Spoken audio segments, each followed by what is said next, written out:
not in football. ሰላም ውድ የናቲ ፉትቦል ተመልካቾቻችን እንደምን አድራችሁ? የሐምሌ 27 2018 ዓ.ም ዕለተ ሰኞ ዜናችን ተጀምሯል። እስከ መጨረሻው አብራችሁን ቆዩ። ላይክ፣ ሼር፣ ሰብስክራይብ ያደረጋችሁ ዜናዎቹንና መረጃዎቹን ያከፈልኳችሁ አብራችሁን ቆየው። እኔ ናቲ ንበራው ነኝ።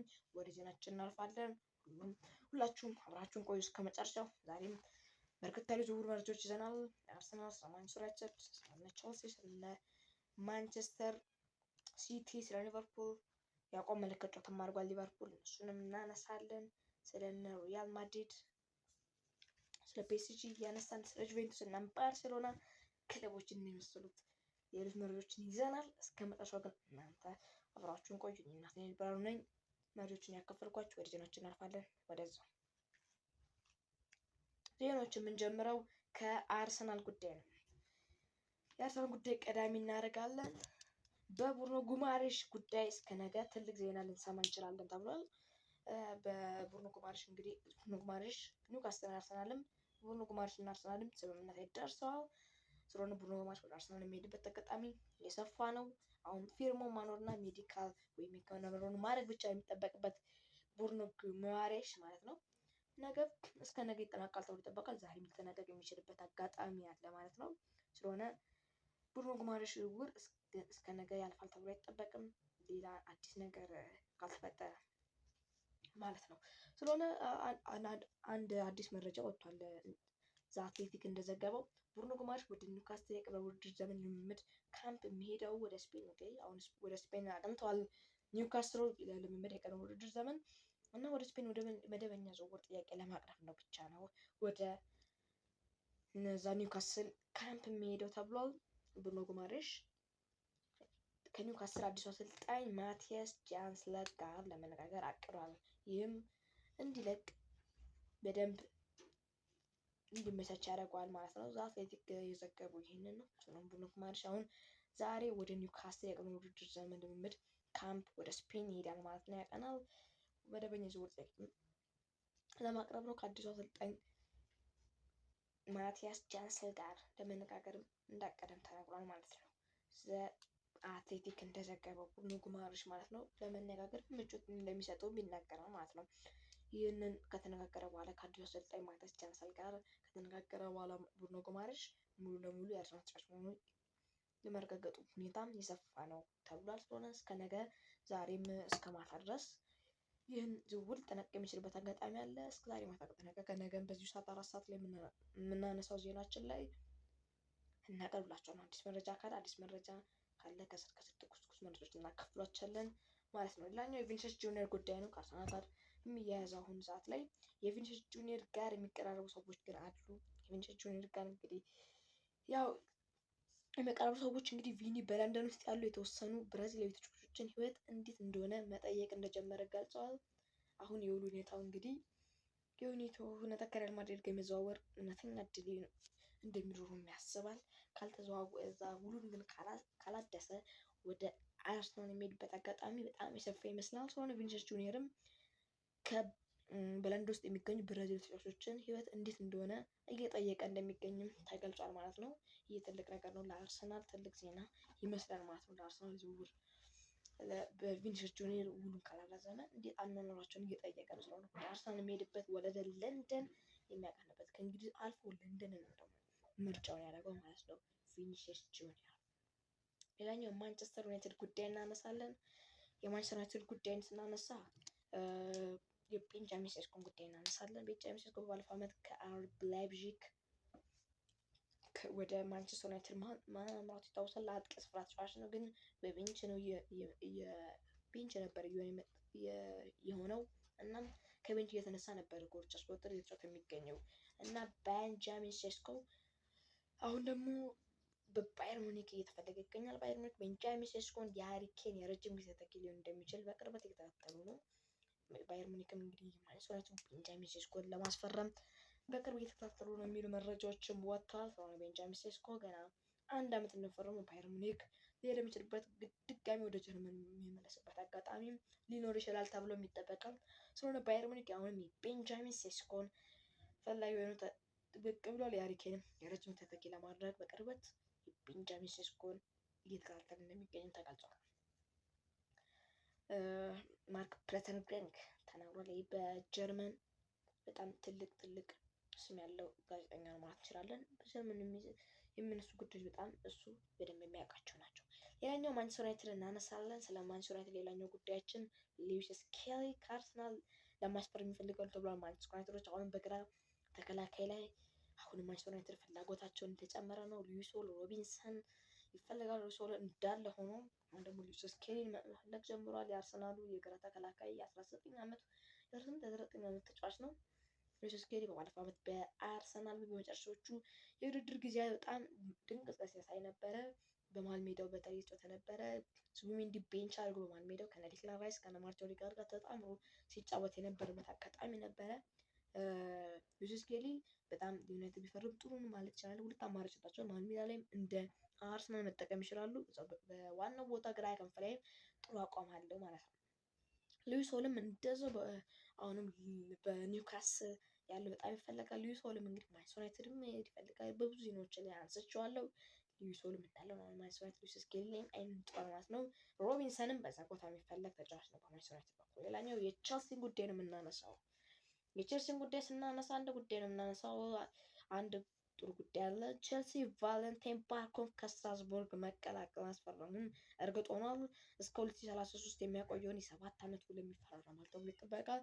የመሃል ሜዳ ተጫዋች ነው። እንግዲህ አርጀንቲናዊ ተጫዋች ነው። ቫለንታይን ባርኮ ከስትራስቡርግ ይፈርማል። የመሃል ሜዳ ተጫዋች እንግዲህ መሃል ሜዳቸው ላይ ሰፋ ያለ ስኳድ ዴፕዝ እንዲኖራቸው ለቼልሲ አማራጭ ይሆናል ተብሎ ይጠበቃል። ስትራስቡርግ እያለ 12 ጎሎችን በባለፈው ዓመት አስቆጥሯል። በጣም ድንቅ ተጫዋች ማለት እንችላለን። በጣም ሁሉም አሰልጣኝ የሚወዱት ተጫዋች ነው ማለት እንችላለን። በአርጀንቲናም ለ2026 የዓለም ዋንጫ መጠራቱ ይታወሳል። ቫለንታይን ባርኮ እንግዲህ በጣም አስደናቂ ተጫዋች ነው። ሁሉም አሰልጣኝ በስትራስቡርግ አሰልጣኝ በጣም የሚወደድ ተጫዋች ነው ቫለንታይን ባርኮ እና አሁን ደግሞ ወደ ቼልሲ እስከ 2033 የሚያቆየውን የ7 ዓመት ውል ይፈራረማልም ተብሎ ይጠበቃል። ሌላኛው የሊቨርፑልን ጉዳይ የምናነሳው መግቢያ ላይ እንዳልኩት የአቋም መለኪያ ጨዋታ በትናንትናው ምሽት አካባቢ ላይ ሊቨርፑል አድርጎ ነበር። ሊቨርፑል በሊድስ በአቋም መለኪያ ጨዋታ 2-1 ውጤት ተሸንፏል። ለሊድስ ጎሎች ያስቆጠሩት አሮንሰን ካልቨርት-ሊዩን 2 ጎል ሲያስቆጥር እና ሎንግስታፍ ሌላ ጎል አስቆጥሯል። ሊቨርፑል ደግሞ ቻምበርስ እና ፍሎሪያን ቨርትዝ አስቆጥሯል።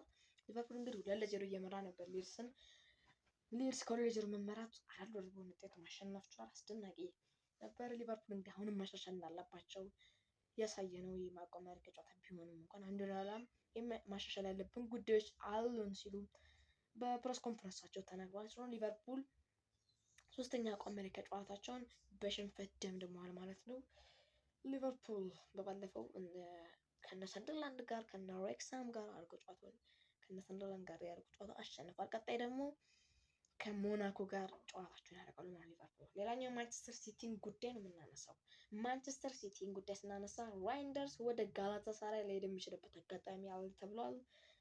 በጋላታሳራይ የሚፈለገው ቲጃኒ ራይንደርስ በባለፈው ዓመት ነው እንግዲህ ማንቸስተር ሲቲን የተቀላቀለው ከኤሲ ሚላን። ኤሲ ሚላን በጣም ድንቅ አቋሙን ያሳየው በጣም በብዙ ክለቦች ሲፈለግ ነበር፣ ግን ማንቸስተር ሲቲ ማስፈረም የሚታወሰው በባለፈው ዓመት እና በመጀመሪያው ሳምንታት በጣም ጥሩ እንቅስቃሴ ነበር በማንቸስተር ሲቲ ቲጃኒ ራይንደርስ። ነገር ግን ከጊዜያት በኋላ የቋሚ አስተላለፉንም ሲያጠፋ ይመክተናል። ቤንች ሆኖም ተቀያሪ ሆኖም ሲገባ እንመለከተውም እና አሁን ጋላታሳራይም እየተፈለገ ይገኛል። ራይንደርስ የሚሄድበት አጋጣሚ አለ። በጣሊያን ክለቦችም የተፈለገ ነው። ራይንደርስም ለጣሊያን ክለቦች ቅድሚያ እንደሚሰጥም ተገልጿል። ግን ጋላታሳራይ ገዝቶ ከመጣ ራይንደርስ የሚያገዛበት ምንም ምክንያት የለም ተብሎ ይጠበቃል። ግን ራይንደርስ ለጣሊያን ክለቦች ቅድሚያ ይሰጣል ተብሎ ይጠበቃል። ራይንደርስ የሚመጣበት አጋጣሚ ሊኖር ይችላል ተብሎ ይጠበቃል። ሌላኛው ቶተናም ጉዳይ ያነሳለን። በእንግሊዝ ውስጥ የመጨረሻ ጉዳያችን ነው። ቶተናምን ስናነሳ ቶተናም ለጋላታሳራይ አጥቂ ቪክቶር ኦሲሜን ለማስፈረም ከ50 እስከ 55 ሚሊዮን ዩሮ አቅርቧል የሚሉ ወሬዎች ተሰምተዋል። አሁን የሚያጥቂ ስፍራቸውን ቶተናም ለማጠናከር እየጣሩ ነው። ሪቻርሊሰን የሚመጣበት አጋጣሚ አለ እየተባለ ነው በቶተናም በኩል። ስለሆነ እንደ ጨራሽ አጥቂ እነ ቪክቶር ኦሲሜን ያሉ ፈራሚዎችን ይፈልጋል። ስለሆነ ከቪክቶር ኦሲሜን 50 እስከ 55 ሚሊዮን ዩሮ አቅርቧል የሚሉ ወሬዎችም ተሰምተዋል። ሌላኛው የሪያል ማድሪድን ጉዳይ እናነሳለን። ሪያል ማድሪድ 70 ሚሊዮን ዩሮ ካልከፈለ ማንቸስተር ሲቲ ሮድሪን አንለቅም ብሏል።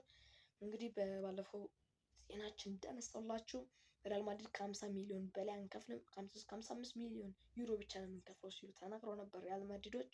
ግን ማንቸስተር ሲቲ ከ70 ሚሊዮን ሚሊዮን ዩሮ ካልከፈለ አንሸጥም ብሏል። ከ7 ሚሊዮን ዩሮ በላይ ካልከፈለ ሮድሪን አንሸጠውም አንለቀውም ብሏል። የዝውውሩ ላይ ትንሽ ተግዳሮት እንዳያደርግ ተሰግቷል ማለት ነው። ሪያል ማድሪድ 7 ሚሊዮን ዩሮ ይከፍሉን አሁን እንመለከታለን። ቪኒሲየስ ጁኒየር ምናልባት አርሰናል የሚቀላቀል ከሆነ 7 ሚሊዮን ዩሮ የሚከፍልበት አጋጣሚ ይኖራል ተብሎ ይጠበቃል። ቪኒሲየስ ጁኒየር በጣም ብዙ ገንዘብ ስለሚሆን ማለት ነው የሚቀላቀል ወደ አርሰናል። ሌላኛው የባርሴሎናውን ጉዳይ እናነሳለን። ባርሴሎና አልቫሬዝ በአሁኑ ጊዜ ብቸኛው ኢላማ ነው ተብሏል። ባርሴሎና በአጥቂ ስፍራ ለአልቫሬዝ በጠረጴዛው ላይ ያለም ላይ ምንም አማራጭ የሉትም ከዩሊያን አልቫሬዝ ውጭ ተብሏል። ባርሴሎና አልቫሬዝን ከአትሌቲኮ ጋር ያለውን አቋም ወስዶ እንግዲህ ለማሳመን ተስፋ ያደርጋል። እንግዲህ ለማሳመን ጥረት ያደርጋል ተብሎ ይጠበቃል። አሁን ዩሊያን አልቫሬዝን ለማስፈረም ባርሴሎና ጥረቱን እያደረገ ነው የሚገኘው። ሌላኛው ባርሴሎና ለፍራን ቶሬስ ዝውውር የፒኤስጂን ጥያቄ እየጠበቀ ነው ተብሏል። ባርሴሎና ለፍራን ቶሬስ ከ55 ሚሊዮን ዩሮ በላይ ይፈልጋል ተብሏል። ለፍራን ቶሬስ ስለሆነ ፒኤስጂም የዚህ ተጫዋች ፈላጊ ናቸው። ፒኤስጂዎች በጣም ለፍራን ቶሬስ ፈላጊ ናቸው። አሁን ገንዘቡ ጨምሯል። አሁን ጁሊያን አልቫሬዝን ካላስፈረሙ ፍራን ቶሬስ የሚለቁበት አጋጣሚ ይኖራል ተብሎ አይጠበቅም። የአጥቂ አማራጫቸው እሱ ብቻ ነውና አሁን ሌቫንዶስኪ መልቀቁን ተከትሎ እንግዲህ በቺካጎ ፋየርስ ገብቷል። ሌቫንዶስኪም ጥሩ አጀማመርን በአድርጓል በቺካጎ ፋየርስ እና ምንላችሁ ባርሴሎና አሁን ለፍራን ቶሬስ 55 ሚሊዮን ዩሮ በላይም ፍላጎት እንዳሳየም ተገልጿል ማለት ነው። ሌላኛው የምናነሳው ለፒኤስጂ ጉዳዮችን ነው። የፒኤስጂ በረኛውን ዚያን ሱዙኪን ለማስፈረም እየተቃረበ ነው ተብሏል። ከፓርማ ይህንን ጃፓናዊ ግብ ጠባቂ ለማስፈረም አሁን ቅርብ ነው ተብሏል። ሌላኛው ጁቬንቱስም የዚህ በረኛ ፈላጊ ናቸው። አሁን ከሻበቸበር እና ሳቮኖቭ ጋር እየተጫዋች ለመፎካከር ይጠቀሙበታል ተብሏል። በዓለም ዋንጫው በጣም ድንቅ እንቅስቃሴ አሳይቷል። ለጃፓን ብሔራዊ ቡድን የተጫዋች ሱዙኪ እና ፒኤስጂ በረኛውን ለማስፈረም እየተቃረበ ነው ከፓርማ ማለት ነው። ሌላኛው ፒኤስጂ ጋር የሚነሳው ትልቁ ጉዳይ ፒኤስጂ ሚካ ጎርስን ለማስፈረም ለአያክስ ከ40 ሚሊዮን ዩሮ በላይ ዋጋ አቅርቧል ተብሏል። ለቤልጅየም የክንፍ ተጫዋች 45 ሚሊዮን ዩሮ ገደማ ዋጋ ያለው በመሆኑ ድርድሩ በፍጥነት እየተካሄደ ነው። ከሚካ ጎርዛ ለፒኤስጂ እንግዲህ እፈልጋለሁ ፍላጎት እንዳለው ተገልጿል ማለት ነው። የግል ውልም ስምምነት ላይ ደርሷል ጎትስ እና ፒኤስጂ። ይህ ቤልጅየም በጣም ድንቅ የክንፍ አጥቂ ነው። በጣም ብዙ ክለብ የሚፈልግ ተጫዋች ነው። በጣም አሁን ታዳጊ የሚባል ተጫዋች ነው እና ፒኤስጂ እነዚህ ተጫዋች አሁን አትሌቲክም ለማስፈረም ተቃርቧል። ሚካኤል ጎትዛም እንደዛው ባርኮላ የጠበት አጋጣሚ አለ። ዲያማንዴ ወደ ሪያል ማድሪድ የሚሄድበት አጋጣሚ እየሰፋ ነው እና ሚካኤል ጎትዛንን ለማስፈረም አያክስ 40 ሚሊዮን ዩሮ በላይ ዋጋ አቅርቧል ተብሏል። 45 ሚሊዮን ዩሮ እንግዲህ አያክሶች ለጎትዝ ማስፈረም ይቻላል ተብሏል። ሌላኛው መጨረሻ ጉዳያችን የምናደርገው ጁቬንቱስ ነው የምናነሳው። ጁቬንቱስ በሴሪ ከፍተኛ ወይም ቶፕ 10 ውስጥ ከጨረሰ 28 ሚሊዮን ዩሮ ዋስትና ሲኖረው ተጨማሪ 12 ሚሊዮን ዩሮ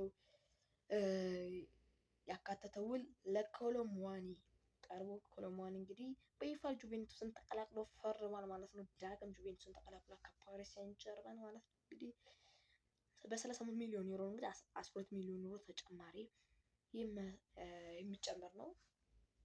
እንግዲህ ከዛ በፊት ለቶተናም እንግዲህ የመጀመሪያ 8 ሚሊዮን ዩሮ እንግዲህ ዋስትና አስገኝቷል። ፓሪሲያን 8 ሚሊዮን ዩሮ ከቀጣዩ ደግሞ 6 ሚሊዮን ዩሮ ድጋሚ አስገኝቷል። ከመጀመሪያው ጀምሮ አጠቃላይ 6 ሚሊዮን ዩሮ ማስገኘቱ ስላለት እስከ ሚሊዮን ዩሮ አስገኝቷል ማለት ነው። ወደ ጁቬንቱስ መቀላቀሉ ይፋ ተደርጓል ማለት ነው። አሁን ኮሎሙዋኒ ዳግም አልጀብሪክም እንግዲህ የቦስኒያዊው መቀላቀሉ ይፋ የተደረገ ነው። እንግዲህ ወደ ጁቬንቱስ ለመቀላቀል የተቃረበበት ሁኔታም አለ ተብሏል። ውድ የናቲ ፉትቦል ተመልካቾቻችን የዛሬው የማለዳ የስፖርት ዜናችን ይመስል ነበረ። ነገም በሌላ በትኩስ ዜናችን እንመለሳለን። ዜናዎቹን መረጃዎችን ያካፈልኳችሁ ናቲ ብርሃኑ ነበርኩኝ። እስከ መጨረሻችሁ ስለቆያችሁ አመሰግናለሁ። ላይክ፣ ሼር፣ ሰብስክራይብ እንዳይረሳ እያደረጋችሁ ሰላም ዋሉ። አመሰግናለሁ።